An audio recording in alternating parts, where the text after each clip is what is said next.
नमस्कार, प्रणाम, जय श्री राम। मैं हिमांशु सिंह बिक्की और आप सभी का स्वागत है लोक मचान में। हाल ही में सपा के सांसद जो हैं रामजी लाल सुमन, उन्होंने भरी सदन में महाराणा सांगा को गद्दार बोला था। उन्होंने यह बयान दिया था कि जो महाराणा सांगा थे, उन्होंने ही बाबर को भारत आने का न्योता दिया था। इस पर करणी सेना ने खुलकर विरोध जताया, उनके घर पर प्रदर्शन किया, जिसमें से बहुत से करणी सेना के कार्यकर्ताओं को चोटें आई।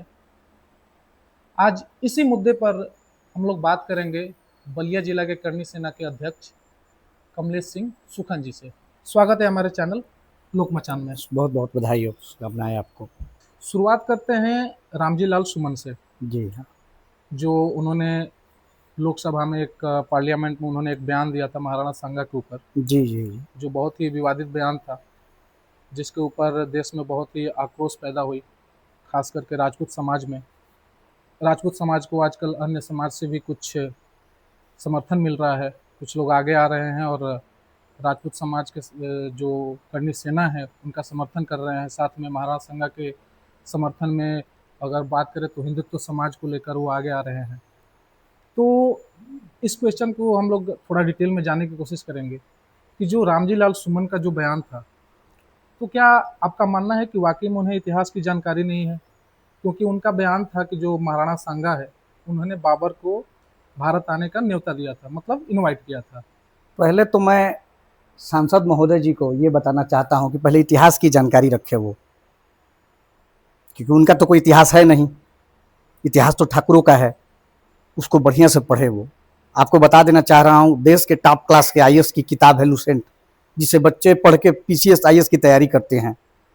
उसका 37, 38, 39, 40 4 पृष्ठ वो पढ़ के देखें, जिसमें साफ अक्षरों से लिखा, साफ अक्षरों में लिखा है।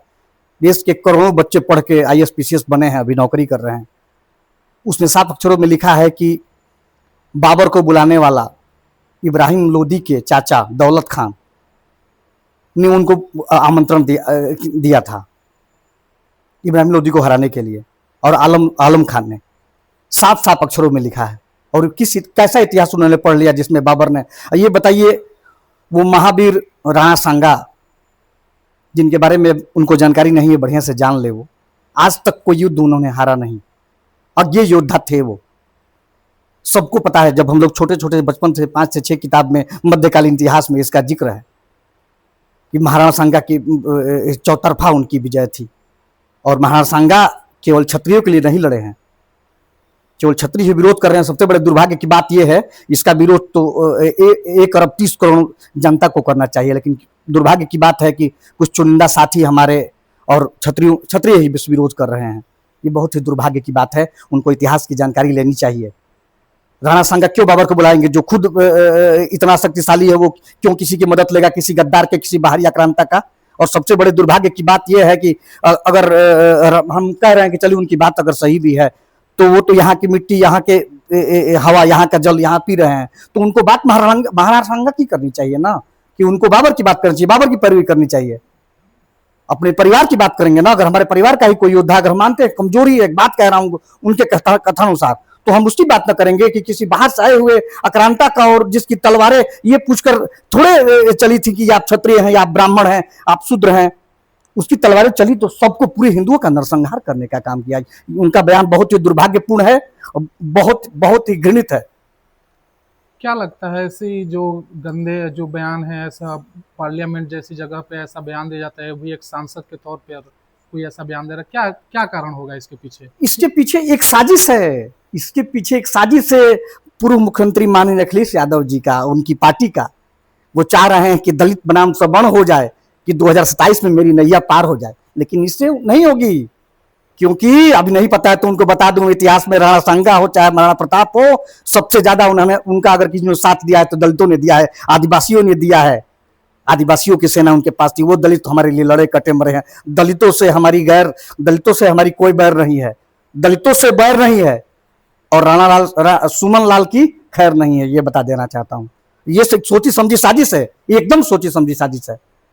जिसमें माननीय अखिलेश यादव जी जो इतिहास के पन्ने पलटने की बात कर रहे हैं, इतिहास के पन्ने पलटने की बात करेंगे तो पूरे नंगे हो जाएंगे, आपको मैं बता देना चाहता हूँ। उनकी ये साजिश नाकाम हुई। मैं धन्यवाद देना चाहता हूँ पूर्व मुख्यमंत्री माननीय बहन कुमारी मायावती जी का, जिन्होंने इस बात का खंडन किया है कि आज जो दलितों के हितैषी हुए उस दिन कहाँ थे जब गेस्ट हाउस कांड हुआ था, एक दलित महिला के कपड़े नोचे गए थे, उस वक्त नहीं थे दलितों के हितैषी।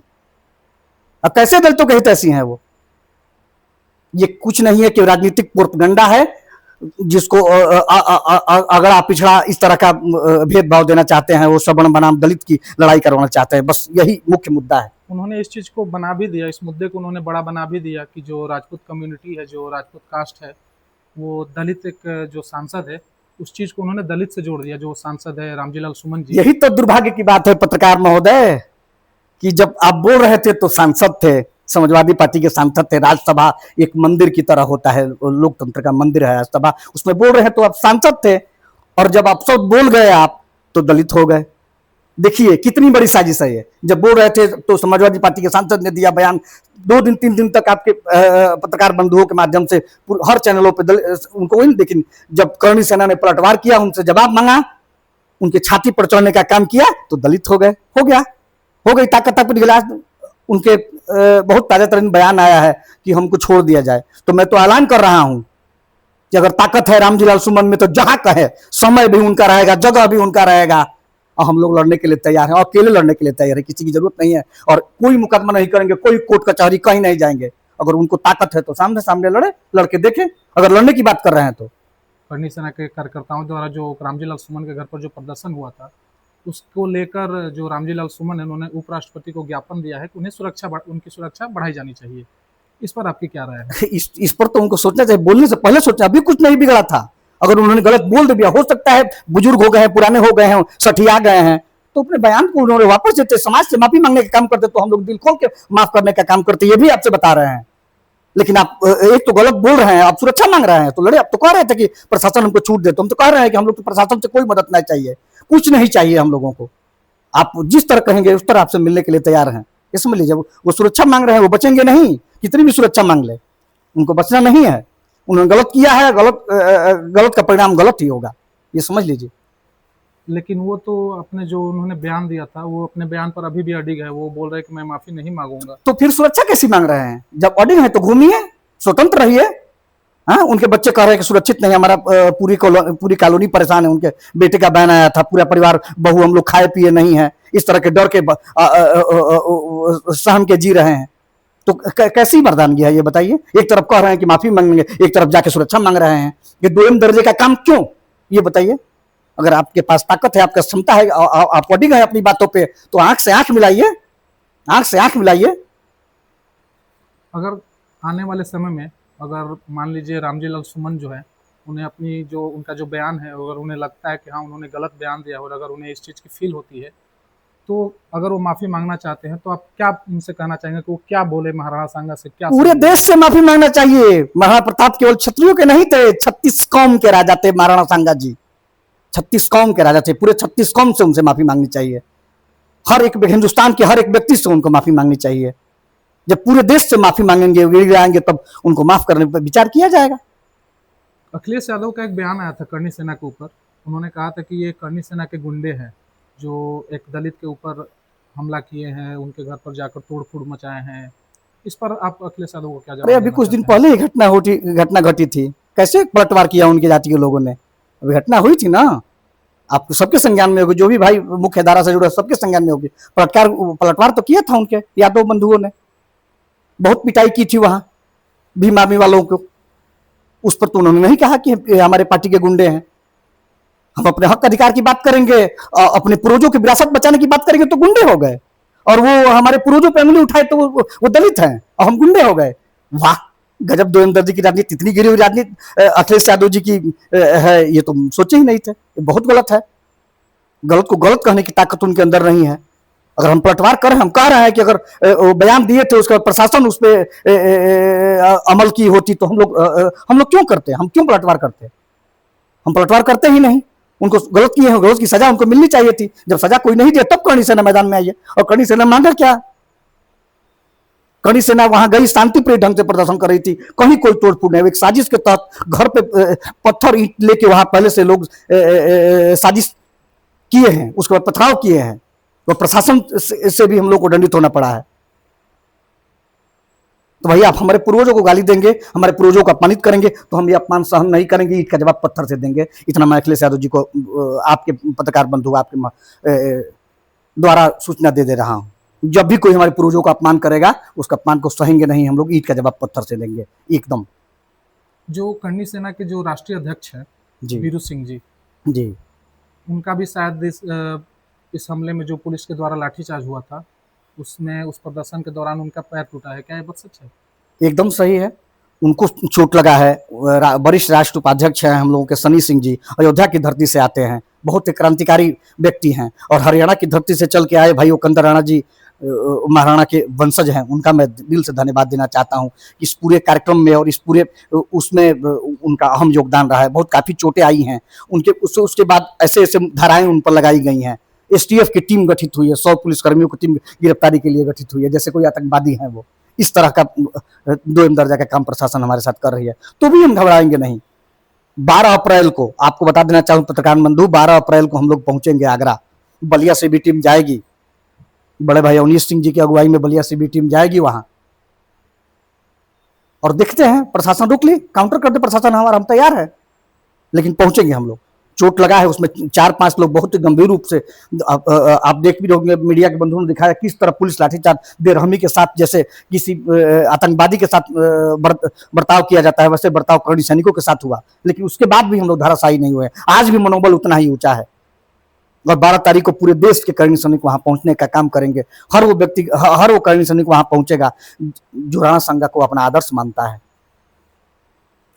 उपेंद्र सिंह राणा और सन्नी सिंह का जो सर फटा था इस प्रदर्शन के दौरान जी, उस चोट को लेकर कुछ विपक्ष के लोग, साथ ही में अगर बात करें तो यादव समाज के कुछ लोगों द्वारा, पूरे समाज की हम लोग बात नहीं करेंगे, कुछ लोग ऐसे हैं जो इसका उपहास मना रहे हैं और साथ ही में इसकी मजाक उड़ा रहे हैं एक तरह से, और वो झूठी चोटें हैं, और वो टमाटो सॉस जो चटनी होती है वो लगाया गया था। शायद आपने भी ये सोशल मीडिया पर आपने ये तो हास्य पद है, कि ये ये हास्य पद है। ये बताइए कि जो पहलवान अखाड़े में लड़ रहा है, ये तो पटकेगा या तो पटकनी खाएगा। बाहर बैठे वाले लोग तो ताली बजाते हैं, ये ताली बजाने वाले लोग हैं, इनकी कहीं गिनती नहीं है। जो अखाड़े में लड़ेगा उसको चोट लगेगी, वो पटकनी देगा, पटकेगा, यही होगा। तो अखाड़े में जब लड़ाई लड़ रही थी तो चोटें आएंगी ही उसमें, और उसमें टमाटो सॉस उसकी बात ही कहाँ से आ गई। दिख रहे हैं कि हजारों लाठियां चल रही हैं, प्रशासन लाठीचार्ज कर दिए, उसमें चुप नहीं है, प्रशासन चटनी लेकर थोड़ी गई थी वहां पे। तो ये तो उनका बचपना है, और किसी से प्रभावित होकर, अपने राष्ट्रीय अध्यक्ष जी से प्रभावित होकर इस तरह का बचकाना बयान दे रहे हैं। लेकिन कहीं ना कहीं यह सवाल उठता है ऐसे लोगों के लिए कि एक एक तो आप अपने जो आपका जो समाज है, जो आपका धर्म है, आप सब किसी भी समाज से आते हैं, आप यादव हो, आप ब्राह्मण हो, जी जी या फिर आप अन्य कोई भी समाज हो, लेकिन आप हैं हिंदू धर्म से ही। जी जी जी और अगर बात करें महाराणा संगा की, तो राजपूत एक कास्ट से बिलोंग करने के बावजूद एक हिंदू धर्म से भी बिलोंग करते हैं। जी जी जी जी जी। और मेरा मानना है कि जाति से ऊपर धर्म होता है। बिल्कुल बिल्कुल बिल्कुल। तो क्या कारण है कि ऐसे लोग साथ न देने के बजाय मजाक उड़ा रहे हैं? यही तो दुर्भाग्य है भाई साहब। अब इतिहास ने इसका जिक्र भी किया है कि समझ लीजिए कि जब अपने कुल में मान सिंह कहिए, मान सिंह जन्म लेंगे, तो ये मान सिंह की भूमिका निभा रहे हैं ये लोग। अपने कौम से जो गद्दारी, जो अपने कौम का नहीं है, वो किसी का नहीं है, पूरे संसार में किसी का नहीं है। जो अपने समाज का नहीं है, अपने परिवार का नहीं हुआ, वो किसका होगा? इस तरह के जो भी लोग हैं, गद्दार टाइप की उनकी मानसिकता है, जो अपने जिनको अपने वतन से, अपने वतन के वीरों से, हीरो से जिनको लगाव नहीं, उनके प्रति संवेदना न हो, उनके प्रति श्रद्धा न हो, उनके प्रति विश्वास न हो, अभिमान न हो, तो उनका जीवन समझ लीजिए कि जैसे कैसे महायज्ञ वगैरह जब होते थे, पहले सुने होंगे, तो उसमें राक्षस वगैरह जब डालते थे, हड्डी वगैरह डालते थे, इसी टाइप के ये लोग हैं। ये इसी टाइप के लोग हरदम मिलेंगे, ऐसा नहीं है। लेकिन ये बहुत शर्मनाक है जो अपने कौम का नहीं। बस मैं तो शुरू में ही कहा आपसे पत्रकार महोदय कि सबसे बड़े दुर्भाग्य की बात यह है कि भारत देश में जन्मे वीरों को छोड़कर बाहर से आए आक्रांताओं का आप समर्थन कर रहे हैं, तो कहीं ना कहीं आप अपना डीएनए जांच कराइए। अगर उनके प्रति संवेदना है तो, महाराष्ट्र संघ के प्रति अगर संवेदना नहीं है, अगर उनके प्रति संवेदना है तो कहीं ना कहीं आपके डीएनए में कमी है, कहीं ना कहीं उस टाइप का आपके डीएनए में गड़बड़ी है, या तो आपके सिद्धांत, आपके विचार मर गए हैं कि अपने परिवार को छोड़कर किसी बाहर से आए आक्रांता का, किसी बाहर से आए लुटेरे का आप समर्थन कर रहे हैं। अरे बाबर की तो बात ही होनी नहीं चाहिए इस देश में। तो बहुत बड़े शर्म की बात है कि सदन में उसकी चर्चा चल रही, उसकी चर्चा ही नहीं चलनी चाहिए, कहीं इतिहास में उसका वो नहीं चले। लेकिन सबसे बड़े साजिश तो ये हो कि हमको और आपको अकबर और बाबर महान बताया गया। सबसे बड़े दुर्भाग्य की बात है, हमारे पूर्वजों ने लड़ाई लड़ी, हमारे हजारों विधवाओं ने जो है कि अपना बलिदान दे दिया इस देश के अस्तित्व को बचाने के लिए, और हम किसकी गुणगान कर रहे हैं? बाबर और अकबर, टीपू सुल्तान की बात कर रहे हैं। अरे हमारे खुद ही अनेकों वीर हैं, लाखों वीर हैं, उनकी बात कर ही नहीं रहे, हम बाबर और अकबर की बात कर रहे हैं। लेकिन इतिहास लिखने वालों की ये सबसे बड़ी गद्दारी है। हमारे बच्चों को वो गलत सूचना, गलत जानकारी देने का प्रयास किया, इतिहास से छेड़छाड़ किया। अनेकों वीरों का जिन्होंने ऐसी ऐसी बल, जिनके सर कटे हैं, धड़ लड़े हैं, उनकी जानकारी हमारे बच्चों को दी ही नहीं गई। हमारे बच्चों को तो सिकंदर लोदी और इब्राहिम लोदी के बारे में बताया गया है। सबसे बड़े दुर्भाग्य की बात यह है पत्रकार महोदय कि हमसे हमारा इतिहास भी चुराया गया है, हमारा इतिहास से छेड़छाड़ हुई है। सबसे बड़े दुर्भाग्य की बात यह है। अखिलेश यादव जो है प्रदर्शन हुआ था करनी सेना द्वारा आगरा में जी, अखिलेश यादव ने एक मीडिया से प्रेस कॉन्फ्रेंस में बोला था कि जो ये प्रदर्शन हुआ है यह बीजेपी के देखरेख में हुआ था, माने मतलब कि योगी आदित्यनाथ के देखरेख में हुआ है। इस पर आपकी क्या प्रतिक्रिया है? माननीय अखिलेश जी, मुझे तो हंसी आ रही है आपकी बात पर। अगर ये प्री प्लान था, साठगांठ था, तो पुलिस ने जो बेरहमी से पिटाई की है वो क्या है? वो तो आपके सामने, अगर माननीय मुख्यमंत्री जी ने ये कार्यक्रम कराया होता और प्रशासन से मिलकर क्या होता, जो ये हजारों भाइयों के हाथ टूटे, पैर टूटे, सर फटे हैं, पूरा आगरा की धरती लहू से लाल हो गई है, वो कैसे हुआ है? क्या वो भी टमाटो से है क्या? जो खून दिख रहा है, जो हजारों मेडिकल बने हैं, ये समझ लीजिए हम लोग के भी मेडिकल बने हैं, जितने भाई उसमें घायल हुए हैं सबके मेडिकल बने हैं, सबका एक एक व्यक्ति का मेडिकल बना है जिसके हाथ टूटा है, सर फटा है। अखिलेश यादव जी का ये बयान बहुत ही शर्मनाक है। वो राजनीतिक व्यवस्था में ये बयान दे रहे हैं, माननीय मुख्यमंत्री जी को बदनाम करने का उनकी ये साजिश है। भैया, अगर रामजी लाल सुमन अपने बयान पर अडिग रहते हैं और अगर वो माफी नहीं मांगते हैं तो इस पर आप लोगों का अगला कदम क्या होगा? सबसे पहले तो हिमांशु जी, मैं आपको सूचना देना चाहता हूं, इसी 12 अप्रैल को हिंदू हृदय सम्राट वीर शिरोमणि क्षत्रिय धरोहर महाराणा सांगा जी का जयंती है, और ये जयंती हम लोग आगरा के क्रांतिकारी धरती पर मनाएंगे 12 अप्रैल को, जिसमें देश की कोने कोने से हर हिंदू परिवार के नौजवान वहां पहुंचेंगे और वहीं हम ये जयंती मनाने का काम करेंगे। क्योंकि महाराणा सांगा पूरे हिंदुओं के राजा थे। उन्होंने जितनी भी लड़ाइयां लड़ी पूरी हिंदू समाज के लिए लड़ी, केवल क्षत्रिय समाज के लिए लड़ी। वो क्षत्रिय के धरोहर ने, कोई भी महापुरुष एक समाज का नहीं होता है, पूरे राष्ट्र का होता है, पूरे समाज का होता है। सहमत। तो जो अगला पड़ाव आप पूछ रहे थे, तो हम लोग का अगला पड़ाव 12 अप्रैल को मैं इस आपके माध्यम से आपकी आवाज में अपनी आवाज मिलाते हुए सबको संदेश देना चाह रहा हूं कि 12 अप्रैल को आप लोग आगरा पहुंचे और वहीं पे जन्मतिथि मनाई जाए। हमारे धर्म के कुछ नेता हैं, बात करें तो अगर ब्राह्मण समाज से और राजपूत समाज से, अन्य कोई भी समाज हो, यहाँ बलिया जिले में बहुत सारे सांसद है, विधायक है, कुछ राजपूत कास्ट से आते हैं, कुछ ब्राह्मण जाति से आते हैं, लेकिन अभी तक वो लोग इस बयान पर चुप्पी साधे हुए हैं। अभी तक उनका इस पर कोई जवाब नहीं आया है। वो लोग बात करें तो अगर वो सपा के हैं फिर भी वो चुप हैं, बीजेपी के भी कुछ लोग हैं फिर भी वो चुप हैं। ऐसे नेताओं को आप क्या संदेश देना चाहेंगे? ऐसे नेताओं को आप क्या बोलना चाहेंगे? ये समाज की कभी भला कर ही नहीं सकते हैं। जो अपने समाज का नहीं है, जो अपने परिवार का नहीं है, अपने धर्म का नहीं है, जो अपने समाज का नहीं है, वो क्या समाज का भला करेगा? जब अपने परिवार पे बात आई नहीं बोलेगा, हाँ, अपने महापुरुषों के लिए नहीं बोलेगा, तो मानसिक विकलांगता का परिचय है। ये मानसिक विकलांग हो गए हैं वो लोग। ये कोई सोच रहा है कि महाराणा सांगा केवल क्षत्रिय थे, तो नहीं, ये गलत है। वो 36 कौम के थे, वो पूरे हिंदू धर्म के थे, हिंदू धर्म ध्वजवाहक थे वो। इनके दिमाग में ये राजनीतिक नुकसान फायदा ये लोग जोड़ते हैं, ये मानसिक विकलांगता है। मैं इनको संदेश देना चाहता हूं कि अपने पूर्वजों के लिए, अपने इतिहास के लिए नहीं लड़ोगे तो तुम्हारा नाम भी इतिहास में दर्ज नहीं होगा। तुम्हारा नाम कायरो के इतिहास में लिखा जाएगा, जो अपने कौम के लिए नहीं लड़ेगा, अपने पूर्वजों के लिए नहीं लड़ेगा। कितना अमिट इतिहास है हम लोगों का। उसके विरुद्ध कोई बोल रहा है, उसके खिलाफ भी अगर आप नहीं बोल रहे हैं तो कहीं ना कहीं आप कायर हैं। ये आपकी कायरता की पहचान है।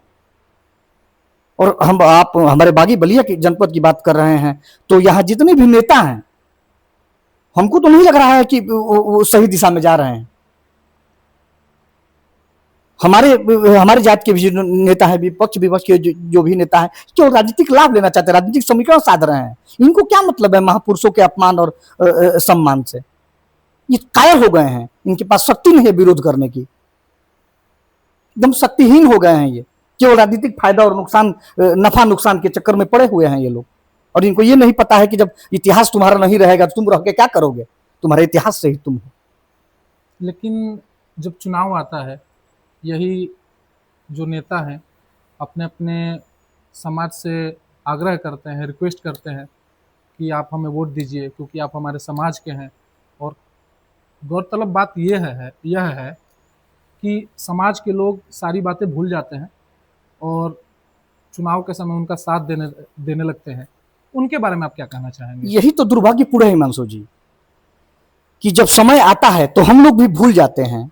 इस तरह का माहौल बन जाता है, इस तरह के राजनीतिक रोटियां सेकने लगते हैं कि आवेश में ऐसा परिवेश ये लोग बना देते हैं कि हम लोग की सोचने समझने की जो शक्ति है, मैं अपने समाज के व्यक्तिगत लोगों को कह रहा हूं, कि सोच समझ नहीं सकते हैं, आवेश में ये गलत निर्णय ले लेते हैं। नहीं तो ऐसे लोगों को एकदम भगा देना चाहिए। अरे यार, जब हमारे इतिहास की बात आती है, हमारे कुल पे, हमारे गौरव पे अंगुली उठती है, तो तुम बोलते हो खामोश हाथ पे हाथ रख के बैठते हो। और जब चुनाव आता है तो कहते हो कि मैं तुम्हारे समाज से हूं। नहीं है ऐसे व्यक्ति हमारे समाज के। जो हमारे समाज का नहीं हो, वो किसी समाज का नहीं हो सकता है।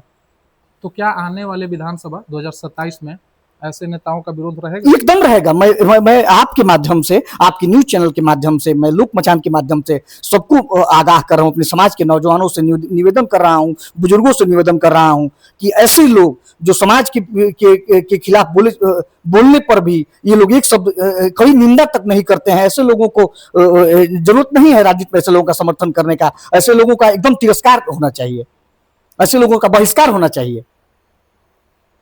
जो समाज के इतने समझ लीजिए गर्म मुद्दा है, ये पूरे देश में का माहौल इसके इर्द गिर्द घूम रहा है, और उसके बाद भी आपका कोई बयान नहीं, ये कहीं ना कहीं बहुत ही दुर्भाग्यपूर्ण है हिमांशु जी। और सही में इसका विरोध किया जाएगा, इनका बहिष्कार किया जाएगा।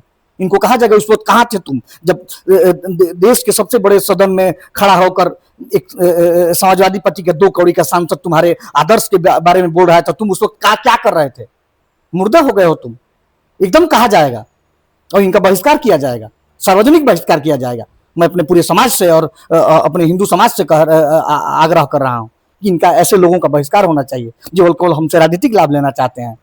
भैया, बात हो गई विरोध की। जी। कुछ लोग हमारे समाज के भी हैं, अन्य समाज के भी लोग हैं, वो लोग इस पे विरोध जताए। लेकिन कुछ ऐसे भी लोग हैं हिंदू समाज से आते हैं जो खुलकर इस मुद्दे पर रामजी लाल सुमन का विरोध कर रहे हैं, सोशल मीडिया से लेकर धरातल तक। उनके बारे में आप क्या कहना चाहेंगे? साधुवाद देना चाहता हूं उनको कि जो हमारे इतिहास को खंडित करने का प्रयास किया जा रहा है, उनमें उन्होंने उस अखंडता का परिचय दिया। वो जिस समाज के भाई हो, ब्राह्मण समाज के भाई हो, दलित समाज के भाई हो, किसी भी पिछड़े समाज के भाई हो, यादव समाज के भाई हो, कोई भी भाई हो, मैं सबको साधुवाद देना चाहता हूं। मैं धन्यवाद देना चाहता हूं कि हमारी अखंडता को उन्होंने खंडित होने से बचाने का प्रयास किया, हमारा साथ दिया। और भविष्य में हम ये भी वादा कर रहे हैं, ये भी विश्वास दिला रहा हूँ, क्षत्रिय समाज उनके कदम से कदम मिलाकर चलने का काम करेगा। आपके समाज के कुछ राजपूत नेता हैं जो लोग इस मुद्दे पर खुलकर सामने भी नहीं आए हैं, अभी तक चुप्पी साधे हुए हैं, लेकिन इसके बजाय वो इफ्तार पार्टी कर रहे हैं। उनके बारे में आप क्या कहना चाहेंगे? और ये वही कायर है भाई साहब, यही तो देश को गुलाम बनाए हैं, ये वही लोग हैं। एक सवाल आया था कि गुलाम कैसे तब हो गए, लोग पूछ रहे हैं। गुलाम कैसे, जब ठाकुरों ने लड़ाई लड़ी तो गुलाम यही गुलाम बनाए, यही लोग, यही कायर हैं वो जो गुलाम बनवाए हैं। अपने समाज पे उंगली उठ रही है तो उसका जवाब नहीं दे रहे हैं, जाके इफ्तार पार्टी कर रहे हैं। ये वही लोग हैं जिनके चलते गुलाम हुआ देश। यही मुगलों को बुलाए हैं, ये मुगलों के एजेंट है समझ लीजिए। इन्हीं लोगों ने आमंत्रण दिया है, यही वो लोग हैं। बस इनके चेहरे बदल गए हैं, नाम बदल गए हैं, लेकिन यही लोग हैं वो। यही वो लोग हैं जो हमको गुलाम बनाने में, इनकी बहुत बड़ी सहभागिता रही है देश को गुलाम बनाने। ये वही लोग, ये दलाल टाइप के लोग हैं। ये किसी के सगे है हो ही नहीं सकते हैं। ऐसा कोई सगा नहीं जिसकी इन्होंने ठगा नहीं, ये किसी के नहीं है, ये समझ लीजिए। जो अपने कौम का नहीं वो किसी का नहीं है, जो अपने समाज का नहीं वो किसी का नहीं है।